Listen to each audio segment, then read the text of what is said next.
Imagine working at a chain restaurant or any restaurant where you're handling food. Then you find out you're sick. Maybe you have the flu, maybe you have a cold, maybe you have COVID. And you gotta take time off because no one wants your snot on the breadsticks. But your manager tells you, can't do it, you gotta come in.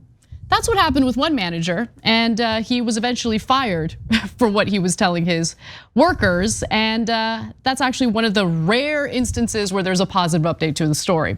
But this had to do with an Olive Garden manager in Overland Park, Kansas, who just set a really high bar for the employees. Now, here are some excerpts from the manager's very long message to the employees. Our call-offs are occurring at a staggering rate. Maybe it's because COVID is still a thing, but I'll continue. From now on, if you call off, you might as well go out and look for another job. We are no longer tolerating any excuse for calling off. If you're sick, you need to come prove it to us. If your dog died, you need to bring him in and prove it to us. Jesus. If it's a family emergency, I love that he put that in quotation marks. And you can't say too bad, go work somewhere else. Family emergency, priority like number one. Always, always, always, always. But let me continue.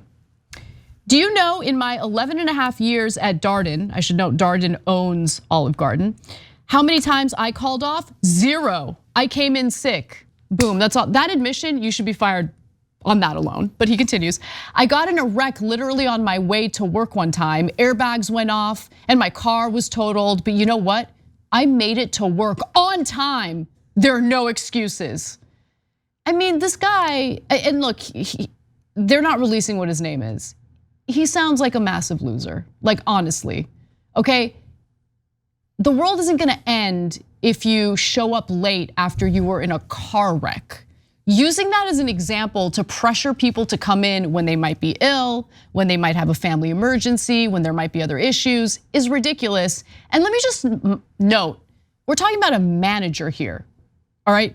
Mid-level management, okay? Just not an executive. What are you doing, bro? Yeah, just first quick clarification. It's a woman, not a guy. Oh, I didn't know that. Yeah. Well, it's an anonymous person, so I didn't know. Yeah, no, that's right. And it was just a reference to her husband, and that's how I know it. And so now look, the quote that Anna read to me is the one that is most instructive here. She says, look, I've been working 11 and a half years. I don't take any time off. When I'm sick, I come and sneeze all over the salad and all that stuff, right? Congrats.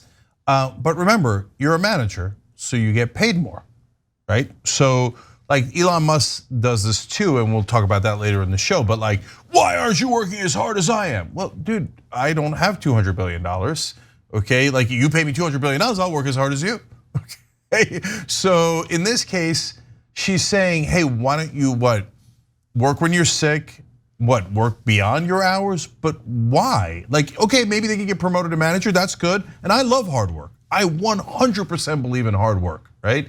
But what you're asking of people has to be fair, and you have to consider what is it that they're gonna get in return. You're not doing it out of the goodness of your heart, you're doing it because you wanna move up, right? And if you provide opportunities for others, okay, that's fair, right? But I'm not convinced that she's gonna provide a lot of opportunities for other people if she perceives them this way. You've gotta have some degree of empathy. And by the way, you're also not a very good manager if you have no empathy for the people that you are managing. That is, does not provide a good team environment. It doesn't make them want to come in. It doesn't, and you will have less, if all you cared about is this, you would still have less productive workers because their manager is telling them, show me your dead dog. I just feel like management and executives at a lot of different companies, most companies to be honest, forget that the reason why people work is to live, is to be able to maintain their household, is to make sure that their family has what they need to stay healthy, fed. What's the point of working yourself to death while everything that actually matters in life is falling apart? You get what I'm saying? I do, but in a sense, I've never treated people the way that she does, but I made a similar mistake in that I assumed that people wanted to and should work as hard as I do. They don't, right? And so look, And for me, I was lucky. When I did work really hard earlier in my career, for example, at a station in Miami, I did move up. And it was kind of a chaotic situation over there, and I moved up fairly dramatically. But there I see my hard work paying off, and I love that. And if you do that, I think you're wonderful. And I hope that you've got good managers that recognize that and move you up, right? So I don't want to disrespect hard work. I love it, and it's gotten to me to where I am now. But when you have, let's say, a 9-to-5 job, or you've got a job at Taco Bell, how much does working harder and coming in sick help you to move up to become CEO of Taco Bell? No, but who are we kidding? But also, okay, so it's not just about moving up though, Cenk. So if you have this serious passion for the work you do, which you definitely have, like you love the work you do, you enjoy it, okay? That's very different from being a server at Olive Garden. You get what I'm saying? 100%. So, and that's Anna. That's partly why I was telling the story, because I want people to understand. I had that recognition. I realized after a while, oh yeah, of course everybody's not like me. Some people didn't like coming into work at that station in Miami, right? Like, and it's one thing, hey, if you're got a creative job and you get to put your heart into it, etc. It might be another thing if you're a security guard and it's kind of a pain in the ass and your manager's a prick and etc. Right? So you have to take that into account, and that's why I'm saying, in order to be a good manager, you also have to have empathy. Honestly, and look, whatever, okay, we'll just go with it's a woman, because yes, there's a reference to husband, but it could be a same-sex couple. I just want to note that. We don't know the gender, we don't know the name of this person, but nonetheless, this statement was interesting, and it's giving me a little bit of a sneak peek into what I think is really transpiring with this person. So they say to the employees, do you think I want to be here until midnight on Friday and Saturday? No, I'd much rather be at home with my husband and dog. Same, by the way, I totally get that. Going to the movies or seeing family, but I don't. I'm dedicated to being here, as should you. No more excuses or complaints.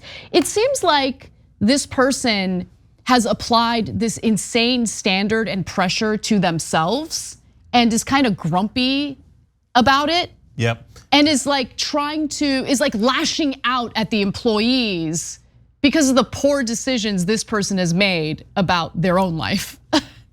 That's the sense I'm getting.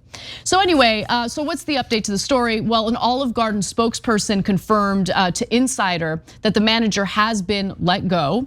We strive to provide a caring and respectful work environment for our team members. This message is not aligned with our company's values. So that's actually a very positive update. And besides which, I'm pretty sure Olive Garden doesn't want the public to think that they're forcing employees to come in and handle food when they're sick. So, yeah, 100%. Yeah. But whoever that person is, let's keep it real. Given the state of late stage capitalism here in America, they'll get another job real quick. That manager, other people at corporations will see that person and go, ooh. Maybe at a rail company. Yeah, exactly. Oh, wow, you're gonna crush the workers and make them show you're their dead dog. We like this person. Ugh, God. Thanks for watching The Young Turks. Really appreciate it. Another way to show support is through YouTube memberships. You'll get to interact with us more. There's live chat emojis, badges. You've got emojis of me, Anna, John, JR. So those are super fun. But you also get playback of our exclusive member-only shows and specials right after they air. So all of that, all you gotta do is click that join button right underneath the video. Thank you.